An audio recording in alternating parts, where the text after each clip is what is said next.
एक बात जो उत्तर प्रदेश के मुख्यमंत्री योगी आदित्यनाथ को लेकर के बार बार कही जाती है वो है उनका कठोर परिश्रम, और परिश्रम ही शायद वो वजह है जिसके नाते तमाम सारी विषम परिस्थितियों के बावजूद, तमाम सारी चुनौतियों के बावजूद, तमाम राजनीतिक और प्रशासनिक चुनौतियों के बावजूद वो लगातार दूसरी बार सत्ता में लौटे। लगातार जिस तरीके से उनका अपना आभा मंडल है, लगातार उनका जो राजनीतिक रसूख है वो बढ़ता जा रहा है। सियासी तौर पर भी बहुत ज़्यादा मैच्योर पॉलिटिशियन के तौर पर उभर करके सामने आए। पहले आपको याद होगा जब मुख्यमंत्री नहीं थे, उनके बयानात जिस तरीके के होते थे, बड़ी कंट्रोवर्सी हो जाती थी, लेकिन अब जब वो बयान देते हैं तो वो एक बड़े सधे हुए मजे हुए नेता की तरह, और बड़ा पॉपुलर उनका बयान होता है। उनके डायलॉग्स जो है वो अभी हाल में जब उन्होंने यूपी में दंगा नहीं सब चंगा है, इस तरह के डायलॉग्स जब दिए, या फिर वो अपने आप को बुलडोजर बाबा भी कहने से गुरेज नहीं करते। उनको ये लगता है कि भाई इनकी छवि से बुलडोजर को जोड़ा गया, कानून व्यवस्था को लेकर के उन्होंने ठोस कार्रवाई की यहाँ पर, और उसका परिणाम रहा कि उत्तर प्रदेश में बीजेपी दोबारा सत्ता में लौटी।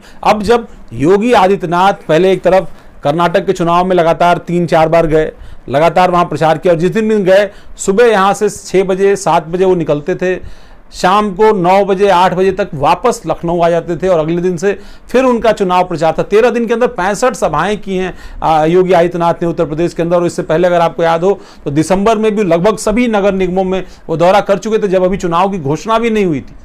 तो योगी आदित्यनाथ ने जिस तरीके का परिश्रम किया, शायद उसी की बानगी है कि जो चुनाव परिणाम आए वो बीजेपी को काफ़ी अपेक्षित परिणाम आया। यानी बीजेपी को एक तरफ कर्नाटक में चुनाव में शिकस्त मिली थी, दूसरी तरफ उसी दिन जो परिणाम आए और उनमें एक तरफा जो है वो जीत मिली है। न सिर्फ नगर निकाय के चुनाव में बल्कि 2 उपचुनाव भी उस दिन थे।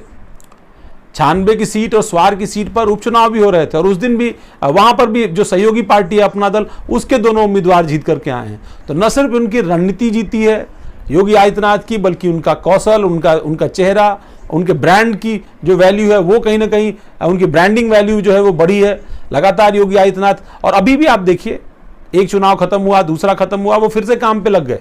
ग्राउंड ब्रेकिंग सेरेमनी हो, सिंचाई विभाग की समीक्षा हो, औद्योगिक विकास विभाग की समीक्षा हो, शिक्षा विभाग की समीक्षा हो, अलग अलग शहरों के प्रोजेक्ट्स हों, उन सब की समीक्षा उनकी लगातार चल रही है। कल उन्होंने नारकोटिक्स विभाग की समीक्षा की है, आज भी कई सारे विभागों की समीक्षा लगातार उनके सामने लगी हुई है। और उसके अलावा भेंट मुलाकातों का सिलसिला भी लगातार जारी है। जो जीत करके उम्मीदवार आ रहे हैं, महापौर आ रहे हैं, लगातार नगर पंचायतों के अध्यक्ष आ रहे हैं, विधायक लगातार जो अपनी जगहों से जीते हैं वो लगातार उनसे संवाद संपर्क कर रहे हैं, उनको भी समय दे रहे हैं। तो आप देखिए कि जो समय है, मतलब आप चुनाव के अंदर कितना समय लगाते हैं, कितना राजनीतिक जीवन में अपना कितना समय जनता के बीच अपने कामकाज को देते हैं, उसकी बानगी कहीं ना कहीं योगी आदित्यनाथ है। और शायद उनका यही परिश्रम है जो ब्रांड योगी को लगातार ऊपर ग्राफ की तरफ लेते जा रहा है। और उस परिस्थिति में भी जब बीजेपी को एक बड़ी चुनौती, एक बड़ी हार कर्नाटक के अंदर हुई है, योगी आदित्यनाथ ने अपने तर्कस से के इस परिश्रम रूपी तीर से वो परिणाम जीत करके वो लेकर के आने में सफल रहे हैं,